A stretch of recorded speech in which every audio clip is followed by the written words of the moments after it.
Pertanyaan yang pertama.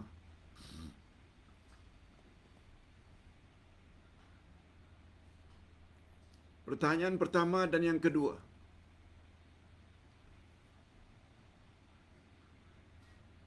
Coba dengar baik-baik. Ada satu ustaz yang mengatakan, ada satu hadis Nabi menyebut tentang kelebihan mempelajari Al-Quran. Luar biasa fadilat dan kelebihan mempelajari Al-Quran. Hadis yang pertama, Muslim yang mempelajari satu ayat dari Al-Quran adalah lebih baik daripada dia melakukan salat sunat sebanyak 100 rakaat. Satu ayat Quran dipelajari better, khairun daripada salat sunat 100 rakaat. Hadis yang kedua yang disampaikan oleh ustaz berkenaan, Muslim yang mempelajari satu bab dari ilmu agama, maknanya dia belajar ilmu agama satu bab saja, satu pembahasan, satu topik. Sama ada dia amalkan ilmu yang dia pelajari atau dia tidak amalkan ilmu tersebut. Mempelajari satu bab ilmu agama itu lebih utama daripada dia salat sunat 1000 rakaat. Kalau tadi 100, ini 1000.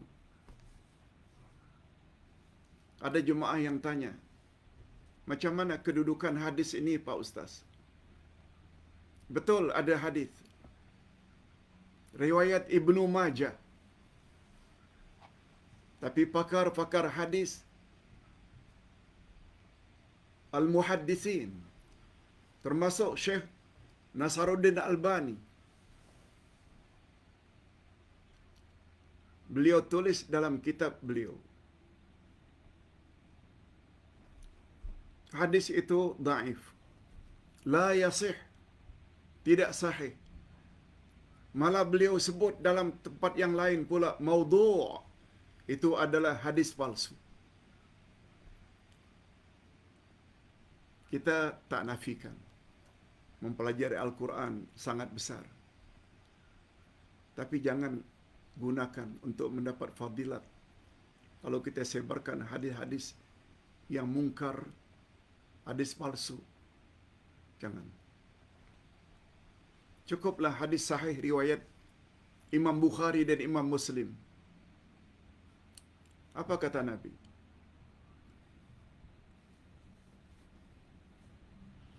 Khairun nasi man ta'allama al-Quran wa 'allamah. Sebaik-baik manusia orang yang mempelajari Al-Quran dan mengajarkannya kepada orang lain. Kita belajar Al-Quran, tajwid ke, tafsir ke, tadabbur ke, kemudian kita tahu ada ilmu, kita pula mengajar orang lain. Kata Nabi, itulah sebaik-baik manusia. Mudah-mudahan kita semua termasuk ke dalam golongan ini. Tak perlulah kita bawa hadis-hadis palsu, hadis mungkar untuk menyebut tentang kehebatan Al-Quran. Cukup, hadis-hadis sahih sangat banyak. Pertanyaan yang ketiga,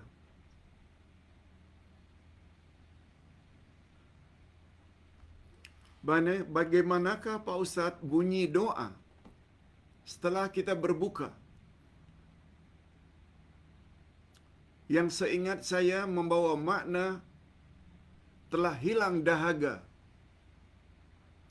telah basah tekakku.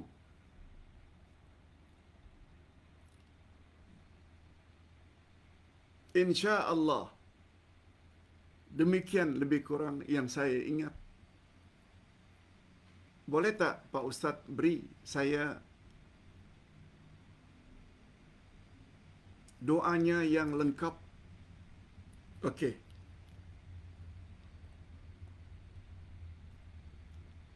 hadis sahih. Ada pula yang mengatakan derajatnya hasan. Bunyi hadis itu, "Dhahaba az-zama' wa batallatil 'uruq wa thabatal ajru insyaallah." Dhahaba az-zama' maknanya hilanglah rasa dahaga. Wabtalatil 'uruq, basahlah tekakku. Setelah aku makan, setelah aku minum, basah tekak yang tadinya kering. Wasabatal ajr, tetaplah, mudah-mudahan tetaplah ganjaran pahala berhak aku terima dari Allah, insya-Allah, jika Allah berkehendak. Doa ini akan Ustaz kirim dalam Facebook. Ustaz akan share dalam semua grup. Boleh baca dengan terjemahannya sekali. Ustaz sudah buat. Okey, Pak Ustaz, pertanyaan berikutnya. Mungkin pertanyaan berikutnya, macam mana dengan doa yang lain yang kami sudah hafal, Pak Ustaz? Apa bunyi doa itu? Allahumma laka sumtu wa bika amantu wa ala rizqika aftartu birahmatika ya arhamar rahimin. Ada juga. Cuma banyak ulama hadis mengatakan doa itu derajatnya dhaif. Sedangkan yang pertama tadi itu sahih. Ada pula yang mengatakan hasan. Namun demikian, karena ini doa, Allahumma laka sumtu, ya Allah, karena engkau aku berpuasa. Wa bika amantu, kepada engkau aku beriman. Wa ala rizqika aftartu, dengan rezekimu aku telah berbuka. Birahmatika ya arhamar rahimin. Maknanya pun bagus juga. Tapi doa itu tu derajatnya dhaif, lemah. Sedangkan zahaba az-zama wa batalatil 'uruq wa sabatal ajru insyaallah, hadisnya sahih atau hasan.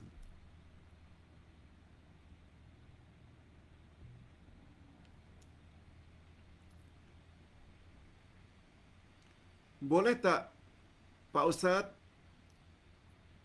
kita baca doa malam Lailatul Qadar dalam sujud? Yang dimaksudkannya doa yang diajar oleh Nabi kepada Aisyah. Allahumma innaka afun tuhibbul afwa fa'fu anni. Ada pula yang menambah riwayat yang lain, Allahumma innaka afuun karimun tuhibbul afwa fa'fu anni. Ya Allah, engkau maha pemaaf, lagi maha mulia, engkau suka kepada kemaafan, maafkanlah dosa-dosa kami. Boleh, jawabnya boleh. Setelah subhana rabbiyal a'la wa bihamdi, subhana rabbiyal a'la, subhana rabbiyal a'la, kita baca Allahumma innaka afuun karimun tuhibbul afwa fa'fu anni.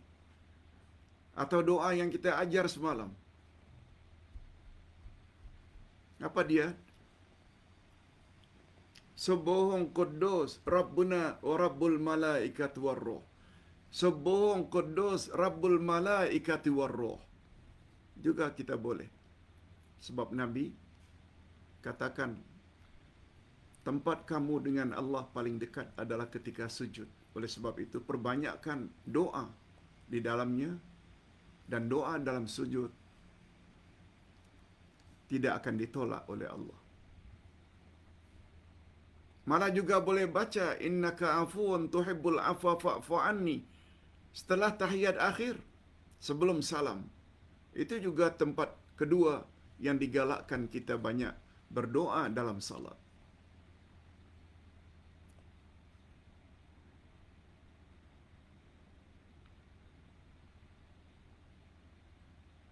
Pak Ustaz,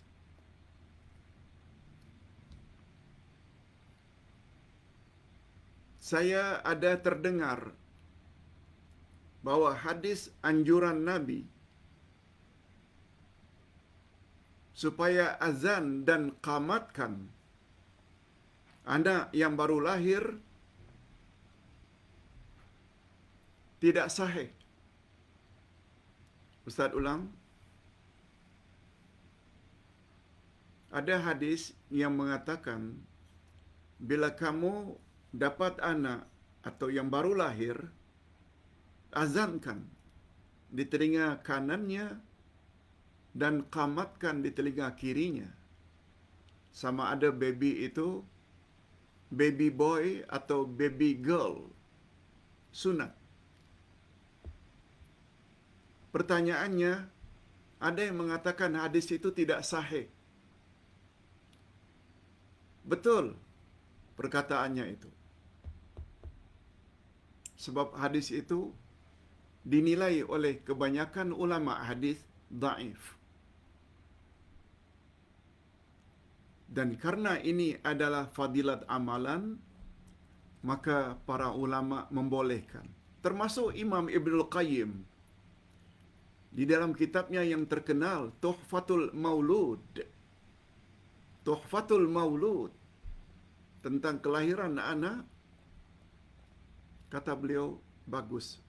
Diazankan di telinga kanan baby dan diqamatkan di telinga kiri baby. Beliau menganjurkan, walaupun Ustaz tahu, Ustaz yakin beliau pun tahu hadis itu dhaif. Wallahu a'lam. Yang keenam, Pak Ustaz, betulkah Nabi melarang kita memakai baju berwarna jingga? Bukan jingga saja. Nabi melarang kita memakai baju berwarna merah, berwarna kuning, dan yang ketiga yang berwarna jingga. Tapi larangan itu kata para ulama bukan larangan haram. Sebab ada hadis sahih, Nabi pun pernah memakai serban berwarna merah. Kalau itu tak elok, takkan Nabi pakai. Hukumnya sekedar makruh. Sebab warna yang paling digalakkan dalam Islam adalah putih. Kalau boleh jangan yang bercorak-corak, yang keterlaluan. Pak Ustaz, saya terjatuh di kedai farmasi ketika beli obat.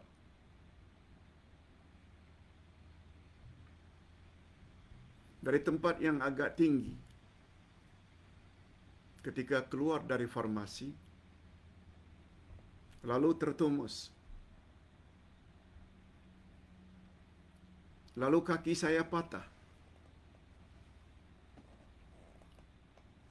Mudah-mudahan kita doakan kepada Allah, mudah-mudahan puan tersebut yang kakinya patah karena terjatuh, dicepatkan oleh Allah memberi kesembuhannya. Yang jadi pertanyaan, jadi kaki saya berbalut Pak Ustaz. Karena patah, mungkin disimin, mungkin dibalut. Pertanyaannya, macam mana saya beruduk? Ustaz kira soalan ini telah Ustaz jawab semalam. Bukan orang yang sama, tapi orang lain. Bagaimana saya membasuh kaki saya karena dibalut? Apakah saya perlu ambil uduk? Apakah saya perlu usap saja bahagian yang dibalut dan bahagian lain mesti saya basahkan dengan air, alirkan dengan air. Semalam kita dah jawab. Dan untuk pertanyaan ini, karena sepenuh kaki itu, dari ujung kaki sampai ke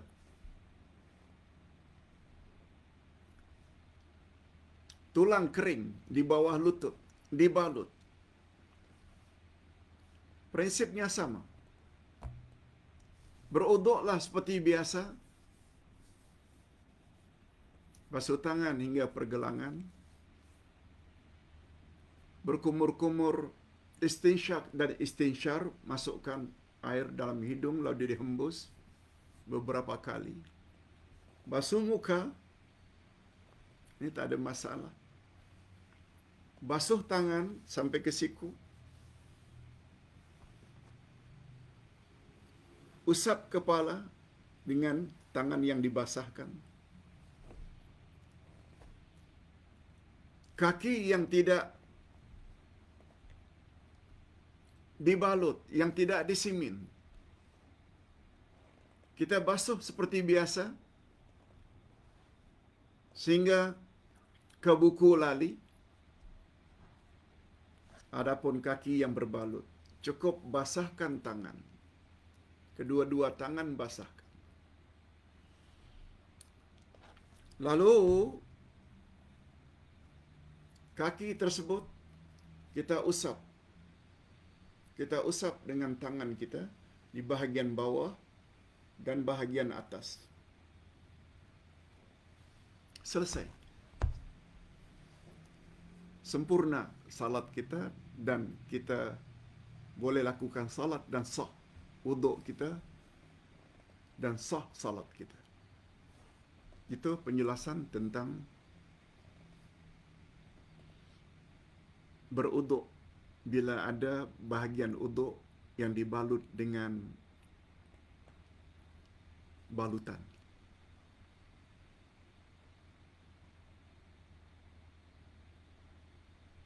Pak Ustaz,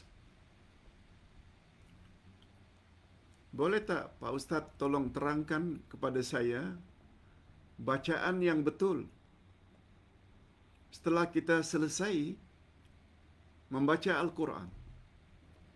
Apakah sadaqallah? Atau ada bacaan lain yang diajar oleh Nabi sallallahu alaihi wasallam secara sahih?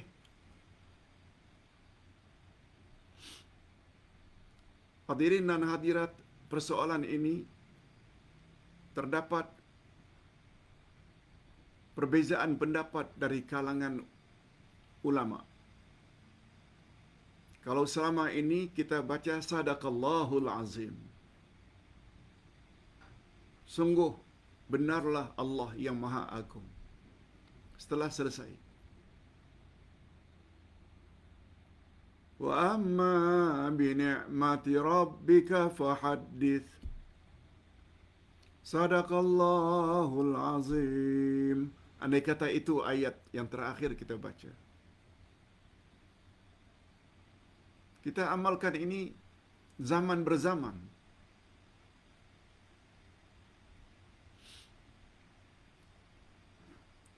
Tetapi sebagaimana kita sedia maklum, membaca Quran itu adalah ibadat. Ibadat yang sangat istimewa lagi. Tilawatul Quran.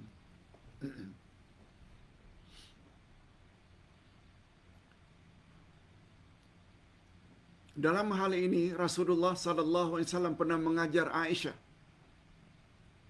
istrinya. Aisyah radhiyallahu anha pernah bertanya, "Ya Rasulullah, apabila saya selesai melakukan satu-satu amalan atau pekerjaan, apa yang patut saya lakukan?" Jawab Nabi, bila kamu selesai melakukan satu-satu pekerjaan yang baik-baik, apakah kamu melakukan amal ini, amal itu, amal ini, amal itu, termasuk Nabi sebut, setelah kamu membaca Al-Quran, setelah menghadiri satu majlis ilmu, maka bacalah tasbih kafarat. Apa bunyi tasbih kafarat? Subhanakallahumma wa bihamdik, asyhadu an la ilaha illa anta, astaghfiruka wa atubu ilaik. Itu datang dari Nabi. Tidak ada satu pun hadis yang mengatakan Nabi bersabda, bila kamu selesai baca Al-Quran, maka bacalah sadaqallahul azim. No, tak ada. Di mana dalilnya? Hanya kata-kata seseorang. Kita selama ini ikut saja. Nah, Ustaz dah sebut. Ustaz sudah tulis ini. Ustaz akan share nanti dalam grup, juga di dalam Facebook. Yaitu ucapan daripada Mufti Arab Saudi. Dalam bahasa Arabnya. Kemudian Ustaz terjemahkan di bahagian bawahnya. Topiknya, sunnatun ghafiluna anha ba'da tilawatil Quran. Itu topiknya.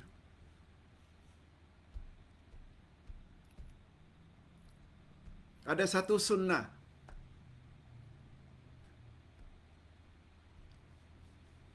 Sungguh banyak dari kalangan umat Islam yang lalai untuk melakukannya.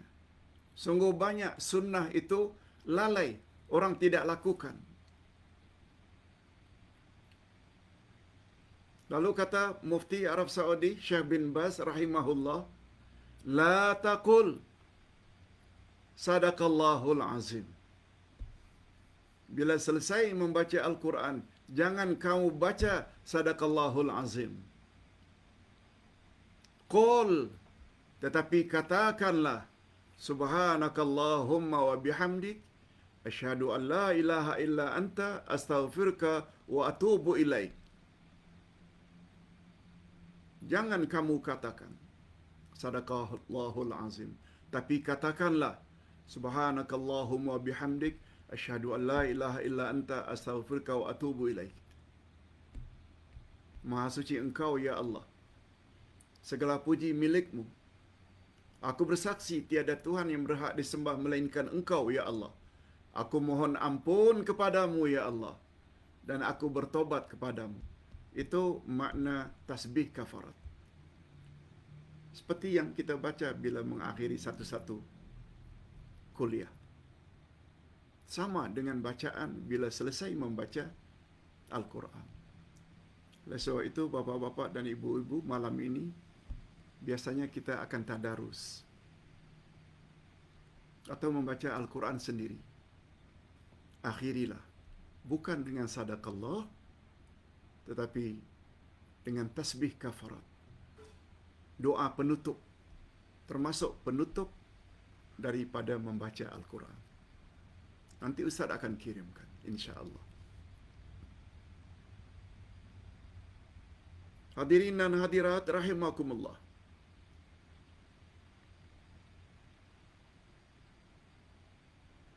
Ini pertanyaan yang terakhir. Pertanyaan yang ke-9. Salam Pak Ustaz, semoga senantiasa di dalam rahmat Allah. Terima kasih. Amin ya rabbal alamin.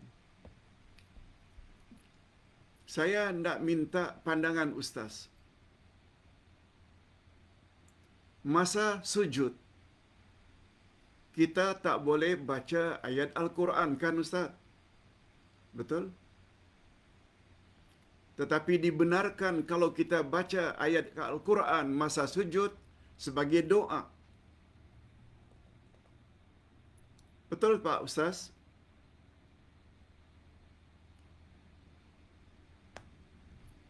Umpamanya doa minta supaya jadikan anak kita menjadi anak yang saleh.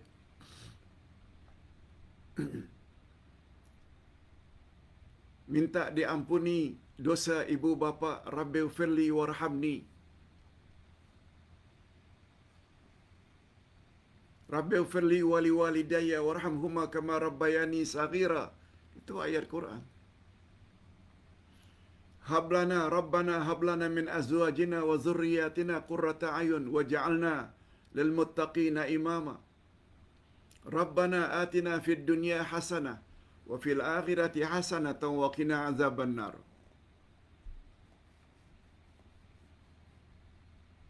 Begitu juga minta supaya anak kita tetap melakukan salat fardu. Sebagaimana di dalam surah 43 ayat 40. Jawabannya, betul, Puan. Naha Rasulullah sallallahu alaihi wasallam. Rasulullah pernah melarang membaca Al-Quran dalam rukuk dan sujud. Bukan sujud saja, rukuk pun tak boleh.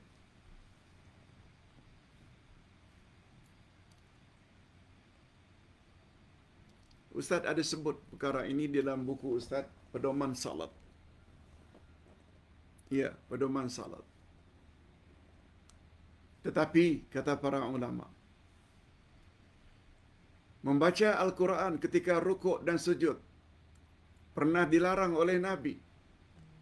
Karena kedua-dua tempat itu adalah tempat yang rendah. Rukuk, apalagi sujud, sangat rendah. Tak wajar Al-Quran dibaca. Tetapi, kata ulama fiqh, bila doa-doa dari Al-Quran itu kita baca dengan tujuan doa, maka ia dibolehkan. Ustaz cenderung pada pendapat boleh. Boleh baca Quran dalam rukuk, dalam sujud, tapi dengan niat doa. Ini dulu yang dapat Ustaz sampaikan.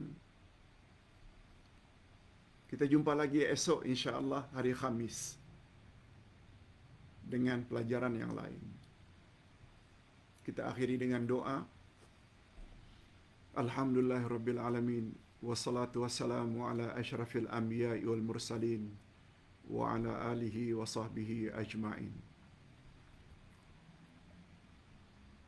Rabbana ighfir lana dhunubana wa liwalidina warhamhum kama rabbawna shighara. Ya Allah, ampunkanlah dosa kami dan dosa kedua ibu bapa kami. Dan kasihanilah mereka ya Allah sebagaimana mereka telah didik kami sejak dari kecil.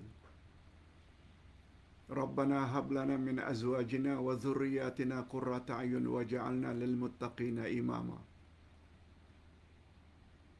Ya Allah, berilah kami pasangan hidup dan zuriat keturunan yang menyedapkan pandangan mata dan hati kami. Dan jadikanlah kami pemimpin bagi orang-orang yang bertakwa. Allahumma innaka afuun karimun tuhibbul afwa fa'fu anna. Ya Allah, Engkau Maha Pemaaf, lagi Maha Mulia. Dan Engkau suka kepada kemaafan. Oleh sebab itu, maafkanlah segala dosa-dosa kami. Rabbana zidna ilman nafi'a wa rizqan tayyiba wa amalan mutaqabbala. Ya Allah, anugerahkanlah kepada kami ilmu yang bermanfaat, rezeki yang baik, halal lagi diberkati, serta amal-amal yang diterima. Rabbana taqabbal minna du'aana wa salatana wa siyamana wa qiyamana birahmatika ya arhamar rahimin. Ya Allah, terimalah salat kami, terimalah qiyam kami, terimalah puasa kami, dan terimalah semua amal saleh dan ibadat kami birahmatika ya arhamar rahimin. Allahumma khtim lana bihusnil khatimah wa la takhtim alaina bisu'il khatimah. Wa sallallahu ala nabiyyina Muhammad wa ala alihi wa sahbihi ajma'in. Walhamdulillahirabbil alamin. Subhanakallahumma wa bihamdik asyhadu an la ilaha illa anta astaghfiruka wa atubu ilaik. Wassalamualaikum warahmatullahi wabarakatuh.